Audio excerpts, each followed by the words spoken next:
l'Associazione Italiana Escort, con il loro sindacato, la CICIL, che chiaramente hanno un sindacato politico, sono preoccupati perché se Silvio dovesse andare all'estero chi non mangiano più.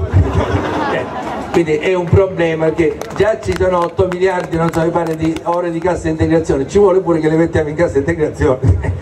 E quindi sono momenti seri.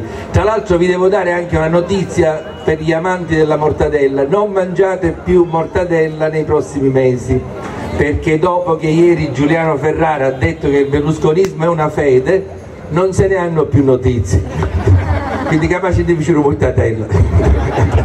Quindi attenzione anche a questo. Comunque, scherzi a parte, diciamo che il momento è veramente difficile, però dalle vostre facce non si capisce, perché noi siciliani, da quando esistiamo e da quando siamo pure a statuto speciale, abbiamo questo di bello, che non facciamo capire i problemi, che non si capisce il siciliano quando parla sul serio o quando sta scherzando, vero?